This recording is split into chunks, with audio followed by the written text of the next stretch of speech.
നമസ്കാരം. സഭാംഗത്തിലേക്ക് സ്വാഗതം. അപ്പോൾ നിയമസഭാ മണ്ഡലങ്ങളിലൂടെ നമ്മൾ സഞ്ചരിച്ചുകൊണ്ടിരിക്കുകയാണ്. ആദ്യം തത്വമയി നേമം മണ്ഡലത്തെക്കുറിച്ച് സംസാരിച്ചു. ഇന്ന് നമ്മൾ തിരുവനന്തപുരം സെൻട്രൽ മണ്ഡലം, വളരെ വലിയ ചരിത്രമുള്ള ഒരു മണ്ഡലമാണ് തിരുവനന്തപുരം സെൻട്രൽ മണ്ഡലം. അങ്ങനെ ചരിത്ര അവശേഷിപ്പുകൾ ഉറങ്ങിക്കിടക്കുന്ന ഈ മണ്ഡലത്തിൽ കഴിഞ്ഞ വലിയ ഒരു കാലയളവ്, അതായത് 1957 മുതൽ ഇതുവരെ നോക്കിക്കഴിഞ്ഞാൽ വലിയ രീതിയിലുള്ള വികസന പ്രവർത്തനങ്ങളൊന്നും നടന്നിട്ടില്ല. ജനങ്ങൾ ആ വികസനത്തിന് വേണ്ടി കൊതിച്ചുകൊണ്ടിരിക്കുന്ന ഒരു മണ്ഡലമാണ്. മണ്ഡലത്തിൻ്റെ മുഖച്ഛായ പലയിടങ്ങളിലൊക്കെ മാറിയിട്ടുണ്ട് എന്നതൊഴിച്ചാൽ ഒരു കാര്യമായ ഒരു വികസനത്തിൻ്റെ സാധ്യതയുണ്ടായിട്ടും അങ്ങനെ ഒരു വികസനമൊന്നും നടക്കാത്ത ഒരു മേഖലയാണ് തിരുവനന്തപുരം സെൻട്രൽ മണ്ഡലം. തീർച്ചയായിട്ടും അതിനെക്കുറിച്ചാണ് നമ്മുടെ ചർച്ച. എന്താണ് നമ്മുടെ ഈ തിരുവനന്തപുരം സെൻട്രൽ മണ്ഡലത്തിൻ്റെ ഈ ഒരു വികസന മുരടിപ്പിന് കാരണം, കുമാർജി? അതായത് ഈ തിരുവനന്തപുരം സെൻട്രൽ മണ്ഡലം എന്ന് നമ്മൾ പറയുമെങ്കിലും യഥാർത്ഥത്തിൽ അതൊരു തിരുവനന്തപുരം മണ്ഡലമാണ്. അതിൻ്റെ ഔദ്യോഗികമായ പേര് തിരുവനന്തപുരം എന്നാണ്. സെൻട്രൽ മണ്ഡലം എന്ന് നമ്മൾ ഈ തിരുവനന്തപുരത്തെ മറ്റ് മണ്ഡലങ്ങളിൽ നിന്നും ഒരു വ്യത്യാസം കൊടുക്കുവാൻ വേണ്ടി പറയുന്നതാണ്. പക്ഷേ തിരുവനന്തപുരം എന്ന് പറയുമ്പോൾ അത് സംസ്ഥാനത്തിൻ്റെ തലസ്ഥാനത്തിൻ്റെ പേരുള്ള മണ്ഡലമാണ്.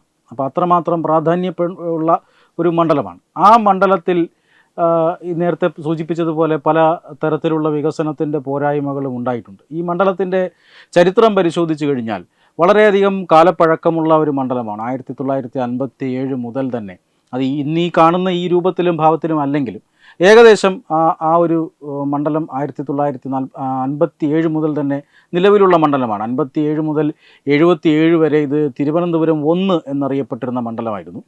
77 മുതൽ 2008 വരെ തിരുവനന്തപുരം വെസ്റ്റ് ആയിരുന്നു. 2008 മണ്ഡല പുനർനിർണയം വരുമ്പോഴാണ് ഇന്ന് കാണുന്ന തിരുവനന്തപുരം മണ്ഡലമായി ഇത് രൂപാന്തരം പ്രാപിക്കുന്നത്.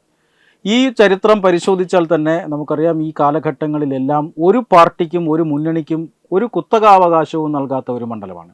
വളരെ ചെറിയ പാർട്ടികളെ വരെ സ്വീകരിച്ചിട്ടുള്ള മണ്ഡലമാണ്. Praja Socialist Party, Samyukta Praja Socialist Party, Indian Union Muslim League, Kerala Congress, Janadhipatya Kerala Congress, Revolutionary Socialist Party എന്നിങ്ങനെ നിരവധി പാർട്ടികളുടെ സ്ഥാനാർത്ഥികൾ ഇവിടെ നിന്നും വിജയിച്ചു പോയിട്ടുണ്ട്. അവരെല്ലാം വളരെ പ്രധാനപ്പെട്ട, അല്ലെങ്കിൽ കേരള രാഷ്ട്രീയത്തിൽ വളരെ പ്രമുഖരായിട്ടുള്ള സ്ഥാനാർത്ഥികളാണ്. നമുക്കറിയാം, ഈ എം വി രാഘവൻ ജയിച്ചു വന്ന മണ്ഡലമാണ്. മാത്രമല്ല MM ഹസൻ, അങ്ങനെ നിരവധി നേതാക്കന്മാർ, വളരെ പ്രമുഖരായിട്ടുള്ള നേതാക്കന്മാർ ജയിച്ചു വന്ന മണ്ഡലമാണ്. വളരെ പ്രമുഖരായ നേതാക്കന്മാർ മത്സരിച്ചിട്ടുള്ള മണ്ഡലമാണ്. 2011 മുതൽ, അതായത് 2008 മണ്ഡല പുനർനിർണയം നടക്കുന്നത്. അതിനുശേഷം നടക്കുന്ന തെരഞ്ഞെടുപ്പ് എന്ന് പറയുന്നത് 2011. ആ 2011, 2016, 2021 ഇങ്ങനെ 3 നിയമസഭാ തിരഞ്ഞെടുപ്പുകളാണ് മണ്ഡല പുനർനിർണയത്തിന് ശേഷം ഈ മണ്ഡലത്തിൽ നടന്നിട്ടുള്ളത്. ഈ തിരഞ്ഞെടുപ്പുകളിൽ 3 തിരഞ്ഞെടുപ്പുകളിൽ 2 വിജയിച്ചത് UDF ആണ്.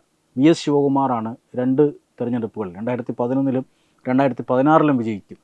ഏതാണ്ട് 5000-ലധികം ഭൂരിപക്ഷത്തോടു കൂടി അദ്ദേഹം 2016 വിജയിക്കുന്നു. വലിയ അഴിമതി ആരോപണങ്ങളൊക്കെ നേരിട്ടിരുന്നു. അഴിമതി ആരോപണങ്ങൾ നേരിടുന്നു, വികസന പ്രവർത്തനങ്ങളും അതിൻ്റെ വിവാദങ്ങളും ഒക്കെ ഉണ്ടായിരുന്നു. പക്ഷേ 2016 അദ്ദേഹം ഭൂരിപക്ഷം 10,000-ആയി വർദ്ധിപ്പിക്കുന്നു. പക്ഷേ 2021 അദ്ദേഹത്തിന് മണ്ഡലം നഷ്ടപ്പെടുന്നു. LDF ആന്റണി രാജുവിലൂടെ ഈ മണ്ഡലം തിരിച്ചുപിടിക്കുകയാണ്. ജനാധിപത്യ കേരള കോൺഗ്രസ് എന്ന പാർട്ടിയുടെ ആന്റണി രാജുവിലൂടെ LDF ഈ മണ്ഡലം തിരിച്ചുപിടിക്കുന്നു. 5000-ലധികം വോട്ടുകളുടെ ഭൂരിപക്ഷം അദ്ദേഹത്തിനുണ്ട് കഴിഞ്ഞ നിയമസഭാ തെരഞ്ഞെടുപ്പ്. അദ്ദേഹം മന്ത്രിയുമൊക്കെ ആയിരുന്നു കുറച്ചു കാലം, KSRTC മന്ത്രിയൊക്കെ ആയിരുന്നു. പക്ഷേ ഈ മണ്ഡലത്തിൻ്റെ ദുരവസ്ഥ എന്ന് പറഞ്ഞാൽ ഈ കഴിഞ്ഞ 2026 ജനുവരി മുതൽ ആ മണ്ഡലത്തിന് MLA ഇല്ല. ആ മണ്ഡലത്തിലെ MLA അയോഗ്യനാക്കപ്പെട്ടിരിക്കുന്നു. അയോഗ്യനാക്കപ്പെട്ടത് എങ്ങനെയെന്ന് ചോദിച്ചാൽ അത് വളരെയധികം ഒരു കേസുമായി ബന്ധപ്പെട്ടിട്ടാണ് അദ്ദേഹം അയോഗ്യനാക്കപ്പെട്ടിരിക്കുന്നത്.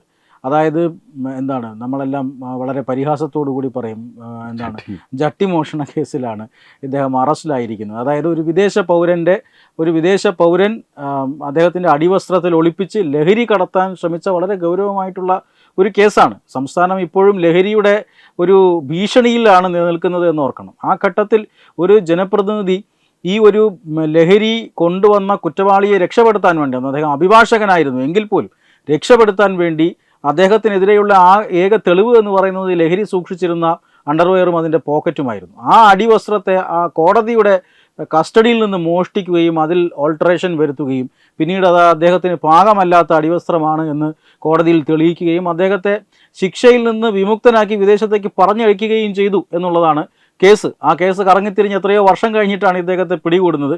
ഇദ്ദേഹം MLA ആയിരിക്കുമ്പോൾ അദ്ദേഹത്തിന് അയോഗ്യത വരുന്നു, അങ്ങനെ അദ്ദേഹം അയോഗ്യനായി പോകുന്നു എന്നുള്ളതാണ്. അത്രമാത്രം ഒരു ഗതികേട് ഈ മണ്ഡലത്തിന് ഉണ്ടായിരിക്കുന്നു. താങ്കൾ നേരത്തെ ചരിത്രപരമായ മണ്ഡലം എന്നും പറഞ്ഞ ഒരു മണ്ഡലത്തിന് ഒരു ഗതികേട് ഉണ്ടായിരിക്കുന്നു എന്നുള്ളതാണ്. അപ്പം ചരിത്രപരമായ ഗതികേട്, അതെ, ആ ഗതികേട് തന്നെയാണ്. കാരണം കേരളം ഭരിച്ചിട്ടുള്ള വലതു മുന്നണി ആയിക്കോട്ടെ ഇടതു മുന്നണി ആയിക്കോട്ടെ, അവരെല്ലാം ഈ ചെറിയ ചെറിയ പാർട്ടികൾക്ക് വേണ്ടി ഈ സീറ്റ് കൊടുക്കുന്നു. ആ ചെറിയ ചെറിയ പാർട്ടികൾ നല്ലതല്ല എന്നല്ല, അതിനകത്ത് നല്ല നേതാക്കന്മാരില്ല എന്നല്ല, പക്ഷേ ആ മണ്ഡലത്തെ അവഗണിക്കുന്നു ഭരണമുന്നണികൾ. അതിൻ്റെ ഭാഗമായിട്ടാണ് ഇപ്പോൾ ഇതാ നാഥനില്ല കളരി പോലെ ഈ ഒരു മണ്ഡലം കിടക്കേണ്ടുന്ന ഒരവസ്ഥ വന്നിട്ടുള്ളത്. സംസ്ഥാനത്തിൻ്റെ തന്നെ ഏറ്റവും പ്രധാനപ്പെട്ട മണ്ഡലമാണ്. അത് തലസ്ഥാന നഗരത്തെ കണ്ണായ മണ്ഡലമാണ് ഈ അവഗണന നേരിടുന്നത് എന്നുള്ളതാണ് ഏറ്റവും വലിയ വസ്തുത. എങ്ങനെ ഇവർക്ക് ഈ രീതിയിൽ ഇതിനെ, കാരണം എല്ലാ സംസ്ഥാനങ്ങളുടെയും തലസ്ഥാന നഗരിയുടെ ഏറ്റവും പ്രധാനപ്പെട്ട മണ്ഡലത്തെ അതും തിരുവനന്തപുരത്ത് നിയമസഭ നിലനിൽക്കുന്ന മണ്ഡലമാണ്. നിയമസഭാ മന്ദിരം നിലനിൽക്കുന്ന മണ്ഡലം, തിരുവനന്തപുരത്തിൻ്റെ നഗരസഭാ കാര്യാലയം നിലനിൽക്കുന്ന മണ്ഡലം, അങ്ങനെ തിരുവനന്തപുരത്തിൻ്റെ ഏറ്റവും പ്രധാനപ്പെട്ട സർക്കാർ ഓഫീസുകൾ ദൈനംദിനം സംസ്ഥാനത്തിൻ്റെ പല ഭാഗങ്ങളിൽ നിന്നും ആൾക്കാർ ഒഴുകിയെത്തുന്ന ഒരു മണ്ഡലം. ആ മണ്ഡലമാണ് ഈ രീതിയിൽ പഴയ ഒരു രീതിയിൽ തന്നെ വികസനമില്ലാതെ തന്നെ മുന്നോട്ട് പോകുന്നത്, ഒരു അവസ്ഥയുണ്ടാകുന്നത്. അത് ഇവർക്ക് ഒരു ലജ്ജാകരമായി ഇവർക്ക് തോന്നിയില്ല എന്നുള്ളതാണ്. തീർച്ചയായിട്ടും അതിനകത്ത് ഈ തീരദേശ ജനതയുടെ ഒരു സാന്നിധ്യമുള്ള മണ്ഡലമാണ്. ആ വിഭാഗത്തിന് ഒട്ടനവധി പരാതികളും പരിഭവങ്ങളും ഒക്കെ ഉണ്ട്. അത് മഴ പെയ്തു കഴിഞ്ഞാൽ കടലാക്രമണത്തിൽ നിന്നും അവരുടെ മുഴുവൻ സമ്പാദ്യവും കടലെടുത്ത് കൊണ്ടുപോവുകയാണ്.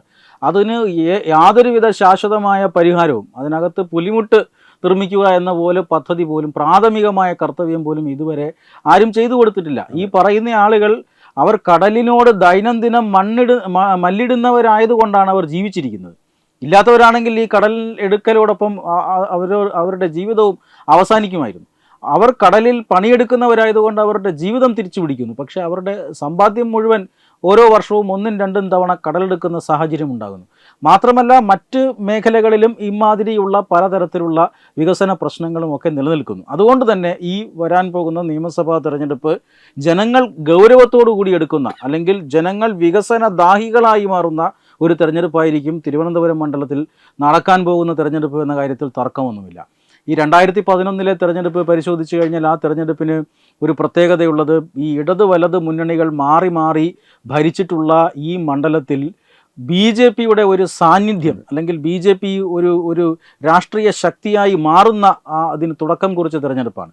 BJPയുടെ ഏറ്റവും ജനകീയനായിട്ടുള്ള, ഏറ്റവും പ്രമുഖനായിട്ടുള്ള നേതാവ് BK ശേഖർ, അദ്ദേഹം അന്തരിച്ച നേതാവാണ്. അദ്ദേഹം വളരെ ബഹുമാനിതനായ നേതാവാണ്. അദ്ദേഹം ആണ് അന്ന് 2011 BJPക്ക് വേണ്ടി മത്സരിക്കുന്നത്.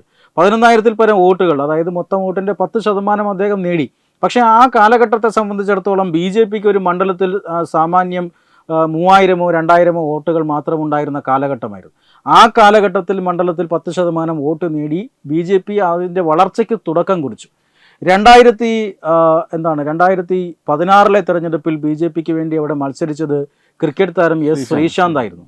അദ്ദേഹം ഏതാണ്ട് 35,000-ലേക്ക് ഈ വോട്ട് ഉയർത്തി.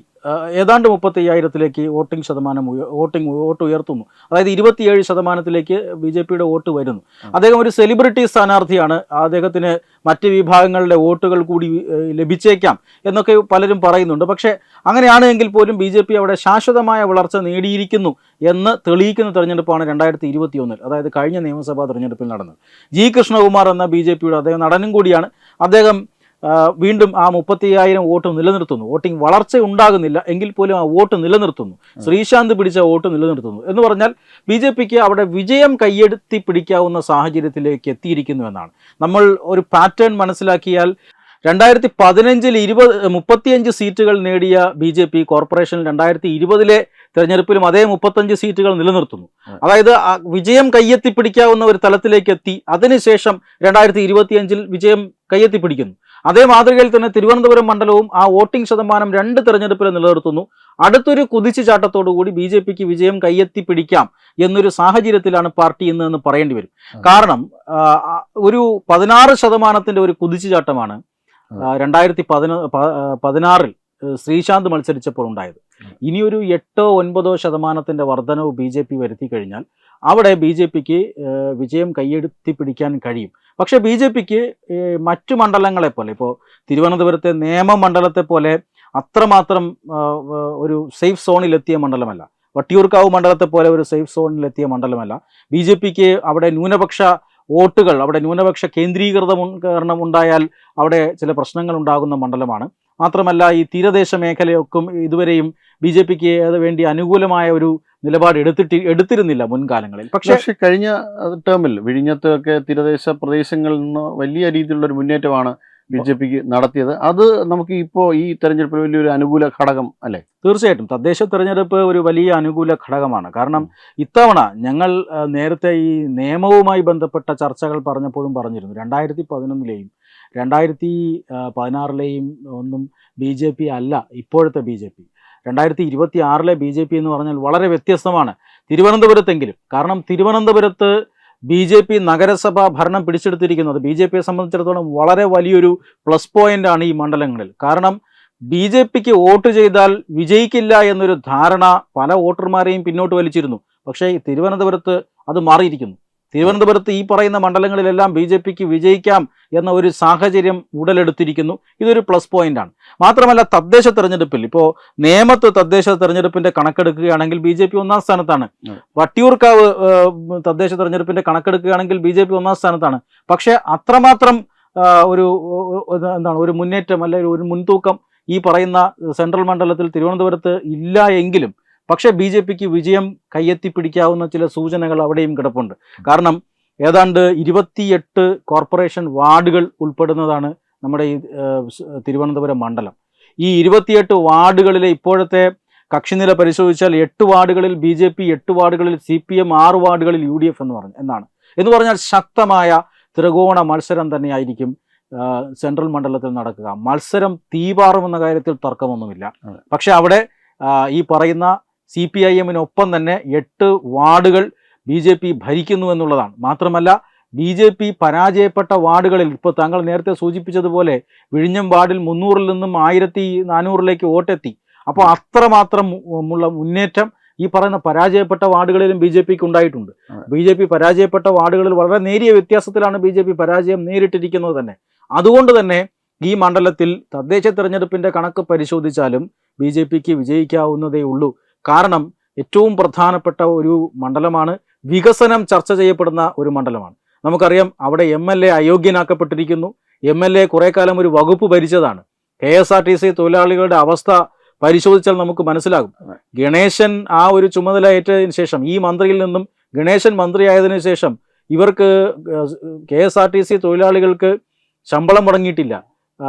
31-ാം തീയതി ശമ്പളം കൊടുക്കുന്നതാണ് മനസ്സിലാക്കുന്നത് ഇപ്പോൾ. അപ്പോൾ അത്രമാത്രം ഒരു മാറ്റം, അതായത് പഴയ മന്ത്രിയുടെയും പുതിയ മന്ത്രിയുടെയും കാര്യക്ഷമത കൃത്യമായി ജനങ്ങൾ മനസ്സിലാക്കുന്ന ഒരു കാലഘട്ടം കൂടിയാണ്.